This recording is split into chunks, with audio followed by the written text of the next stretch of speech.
these 8 weeks, we're going to be looking to track our calorie intake. There's quite a few apps that can help us do this, but my favorite 3 are MyFitnessPal, NutriCheck, and MacroFactor. Most of the time, I would recommend using MyFitnessPal simply because it's the free option, although you can do the paid option if you want to use the barcode scanner, which is a really fucking useful feature. The only thing I would say with MyFitnessPal is please ignore the calorie recommendations it gives you. For some reason, they seem to give very generic calorie recommendations that tend to be very low calories, which can just make it really hard to stick to. And obviously we want to make sure that our adherence and our consistency over the next 8 weeks are pretty fucking stellar. So make sure that you use the calorie recommendations that are in your check-in sheet rather than the ones that are in the apps that you use for your calorie tracking, and just use the calorie tracking app as the tool to track your calories. Now this video is going to show you how we can track our calories accurately. I'm going to be using MyFitnessPal for the example, but a lot of the premises will cross over to the other apps. So I'm going to stop rambling at you, and the rest of this video is going to take you through how to track your calories, and I'm going to be tracking my absolute all-time favorite lunch,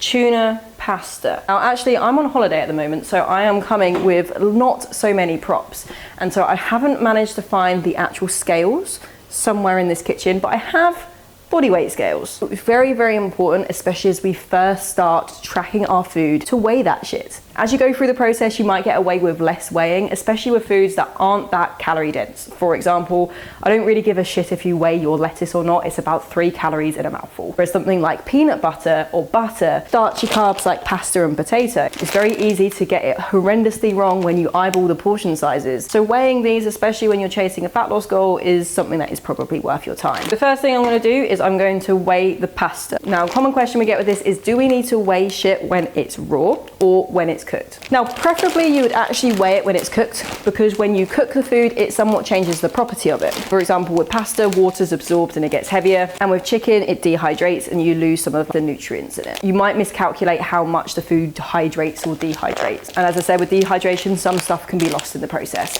But the caveat here is that it's not always that convenient to weigh it when it's being cooked. So what I recommend doing as a point of ease and mostly accurate is to track it in the form that you weigh it. So for example, I'm going to weigh this pasta raw, so I'm going to track it raw, then that's going to be good enough. So when it comes to weighing it, you want to turn your scale on.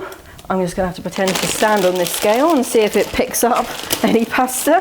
And we're going to weigh out 1 portion, which I can't see on here, but I'm going to pretend for the audience that I can, because this is still saying 0 grams, and I think that's over 1 portion. Fuck. Now, when it comes to tracking the individual foods, you want to make sure that you're using the specific brands that you're tracking. This is going to be fucking difficult because I'm in France and I do not speak French, which is why it might be handy to have the paid MyFitnessPal version, because on this you can scan the barcode. Fucking scan. I just scanned the barcode there, and I've got same as what is on the packet. But we want to be as specific as we can with tracking the food, because I've just gone on here and typed in 100 grams of fusilli pasta raw, which is the same kind of pasta as I've just got here, and it's come out as 360 calories rather than 375. Now obviously it's not a lot, but it could be something that is drastically different. The reason for that is that with MyFitnessPal especially, it's a user-entered database, which means people can just put in whatever they fuck they want. For example, I could type in shame, and for 1 pack of shame, there's 2,000 calories. But where it is this user-entered database, it means some people might get a bit lazy, some people might enter stuff in wrong, and so if we can be as specific as possible, using the barcode is a very safe bet, or at least putting in the brand of what we're using and as many specifics as possible. So it might be, for example, Tesco's chicken breast rather than just a plain chicken breast. It's more likely that you're going to be accurate here. Now, this isn't to say that you need to cross-reference every single fucking thing that you're logging, because that can become quite tiring. But what I would recommend is, if there's foods that you're having frequently or foods that you know that are quite calorie dense, maybe those are the ones that are worth cross-referencing. For example, if you were to have this pasta every single day over the course of the week, and just because you never checked it, 20 calories out every single day that you have a portion of that pasta, that could add up to around 140 calories. Obviously that isn't too much in that context, but if it was 50, 60 or 70 calories, which it could very realistically be out by, then that's something that can add up to be quite significant. So when it's foods that, say, you're having regularly, or those more calorie dense foods, and it's the first time that you're tracking it, do cross-reference between the label and what is on MyFitnessPal, just to double check. Doesn't take too long, you should be able to spot it pretty damn quickly. Just gonna go and boil the kettle. Now, while that kettle is boiling before I put my pasta on, something that is a really cool hack for making sure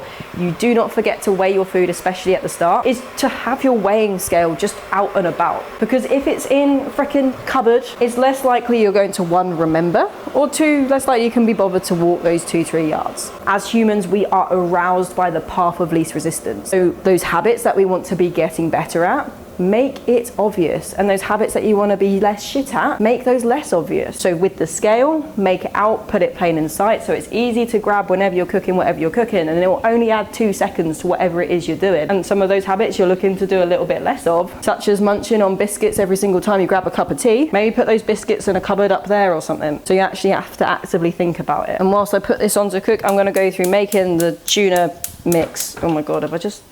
Come on, you fuck it. Oh, shit. Fuck it. Oh, it smells of gas now. That one's working. I'm gonna say that one doesn't work. If I explode, that's because I've just let out like 7 miles of gas. Miles? Liters. Fuck. Okay, pasta's on. Let's make our sauce. So a little quick fire, how the fuck to use the scale. When you put something on it, make sure you zero it. Yes, I know I haven't actually zeroed it because I can't fucking use a scale, but there's a button that says on or zero. Click that to make sure it's always at 0 once you put your container that you're mixing shit in on the thing. So once that's drained off, I'm gonna pop that in there and see how many grams of tuna this is. And it's 140 grams. So I'm gonna scan this tuna pot. Oh, that's not good. You have to scan it upside down. All the tuna's gonna leak on me. Ugh. That's grim. So I've got the same come up, it looks good. However, the serving size says 100 grams on there, and I've just chucked in 140 bad boys of that tuna.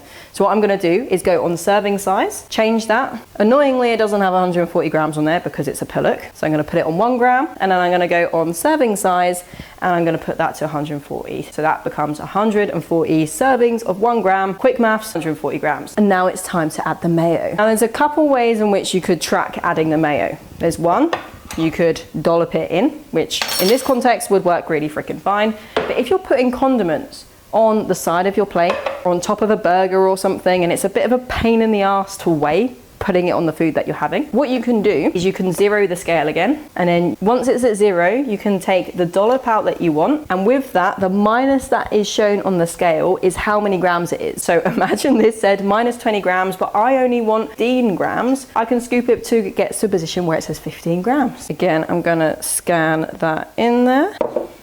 Oh, fuck nuggets. I'm just gonna mix this together. I mean, don't even pretend to not be turned on with how good that looks. Right, so next up, I've got my veggies. That is going to bulk out the food volume, bulk out the taste, and yeah, this is meant to be a professional group program, and I almost made a dick joke about a cucumber. I mean, you wouldn't expect anything different, would you? Saucy little minx. So the difference between things like fruits, veggies, these sorts of foods is obviously, this isn't branded. I picked this up from a market this morning. And so we are gonna have to go a little bit more generic with how we track this food. I'm gonna pop in my pepper, circumcise my cucumber. You should probably track it when you do stuff like that. Still counts. In your fuck. And a bit of lettuce. And now with this, what I like to do, because I don't know a specific brand for this, but I trust Tesco. It's where I used to work, it's where my roots are born. So I'm gonna put in Tesco lettuce. So I'm gonna put in 10 grams of that. And that is actually a single calorie, because lettuce is basically just water with some green, isn't it? Add some pepper, cucumber. I mean, you could choose Aldi or Waitrose if you're fancy. I won't judge you. Not for that anyway. Oh fuck, I forgot about the pasta again. And that is overcooked. So drain that off, chuck in my shit into there, mix it all together. So I'm gonna add some cheese on here. I'm gonna use that trick again of weighing, setting to 0, seeing how much is there, sprinkling a little bit on. Oh, sprinkling a lot of it on. If I put it back on, see I've used 35 grams there.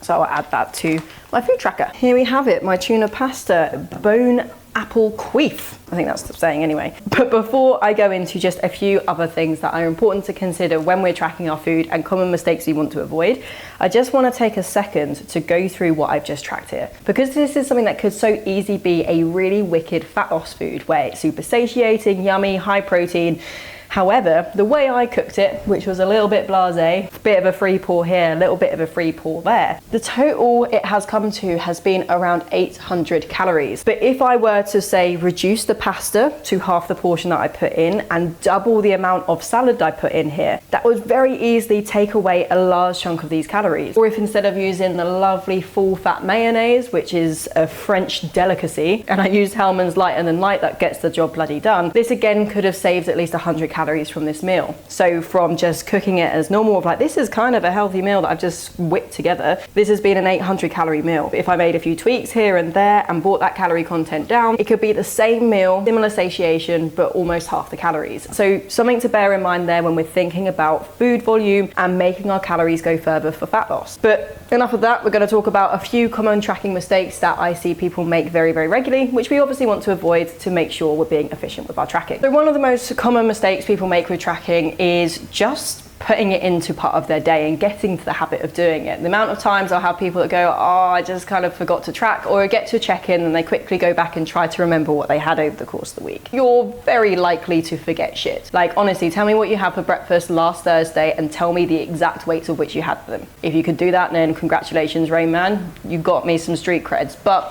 for most of us, it's something we do want to be making sure we track either before we eat it or as we go to ensure best accuracy. Now, common mistakes when it comes to physically tracking, not tracking healthy foods, or should I say healthy foods. So things like our fruits, our veggies, sometimes even protein. Then even those things such as lettuce, cucumber, tomato, avocado, those things that have the health halo around them, there's still calories in that food. Now granted, as you track and become more experienced with tracking, you'll be able to see certain foods have fuck all calories to them. As I've just seen here, I've tracked some cucumber for a grand total of 1 calorie, as well as some lettuce for a grand total. So when we're thinking about those foods, you'll probably get an idea of foods that you don't really need to track, or at least not track very accurately. But there are foods where we do want to maybe be a bit tighter on that, especially if we're going for a fat loss goal. So making sure we're weighing and tracking our avocado as an example. Because although there might not be a lot of calories in this meal that are coming from plants, if I loaded this up a lot heavier with plants, which I would be doing in a fat loss phase, it would account for quite a few more calories, maybe 50 to 100. And if you're doing that 3 times a day, that could quite easily get up to 200 to 300 calories that you could be leaving off your tracker because you're like, salads doesn't really count. So what I actually end up doing is when I'm having a fuck off salad on the side of meals, or having stuff like strawberries or raspberries, which I don't have too many calories to them, is I'll track them once or twice at the start, just so I know whereabouts they are, and then I'll do an average for the rest of the time. For example, if I'm having a fuck off salad, I'll always just put 50 calories on top of that meal as a generic entry, just to have my ass covered. Next thing people tend to forget are their liquid calories, things like drinks, so milky teas, milky coffees, cooking oils, weekend calories such as the alcohol, or even things like condiments. So the mayonnaise I just put in here, or the ketchup you'll put on your chips. Now these actually do add up more significantly than forgetting the occasional salad. And we do want to be quite on it when tracking those foods because they can come round and sucker punch you. So what I would recommend doing is always measuring out things like cooking oils, where convenient, weighing and tracking portion sizes of things like ketchup and mayonnaise. Once you've done that a couple times, you might be able to eyeball it a little bit better, but don't leave it off the food log. And then when it comes to milky teas and coffees, well, this kind of depends on the person. Because if you're going to Starbucks once or twice a day, or you're having something like a flat white or a latte every day, quite easy that could be 50 to 100, potentially more calories per drink there, especially if you're getting something like a pumpkin spice latte that is going to rack up quite hefty. So if you're doing that multiple times a day, yes, do weigh and track the milk that you're putting in those coffees. However, if you're just having a couple of teas a day where you're putting in a splash of milk, or you're having a couple of coffees with a splash of milk, yeah, it's probably not going to add up quite as much, but it is still going to be an amount over the course of the day that you might be forgetting. So what I recommend doing here to make it so you're not having to painstakingly track every single cup of tea you have, which I know there's a lot of Brits on this course, would be a fucking nightmare. So what I recommend doing is weigh and track 1 tea. Put in the milk to get the strength you like and weigh and track that once. Once you have that, you probably have a general idea of where your milky tea calories are going to be each time you have a cup of tea. tea. And then when you think about over the course of the day, just add up the average amount of cup of teas that you have. For example, if you know you tend to have 3 or 4 cups of tea, log 4 times the singular tea that you've just tracked as part of your breakfast. So before you've tracked anything, you've already tracked your tea for the day, so you don't have to worry about it too much. And if maybe you have a super stressful day where you are just sat in the tea room and you are just having tea on an IV drip, then maybe add a little bit more then. But you'll notice each individual tea isn't something that is going to completely destroy your calorie intake. It's just something that can add up over time if you never ever consider it. Now, the last mistakes I want to cover with tracking your nutrition comes more from a mindset barrier around tracking. Because I think so often we can be set in the perfectionist mindset that we need to do this 100% or it's not worth doing at all. And absolutely, we do want you to put your absolute best effort into this so we can get the most out of it, but you're a human being, you're gonna fuck it up, and that's fine. What we want to make sure though is that we're still keeping ourselves accountable and we're still keeping ourselves honest to the food log. So what I mean by this is if you go over your calories, don't stop tracking them, don't think you're a shitbag, you're just gonna go over calories that day. Because that way, rather than just ignoring the situation and finding every week you're not really seeing progress and you don't really know why, we can get that open, honest account of exactly where you are, and it might take a couple of weeks to get it so we are comfortably sitting within the calories that we're trying to get to, but at least we'll get there because we'll be able to help you do that. So as I say, if you go over calories, don't stress, it's fine. Just make sure you continue to track your calories, don't ignore the situation, and we'll be able to move forward.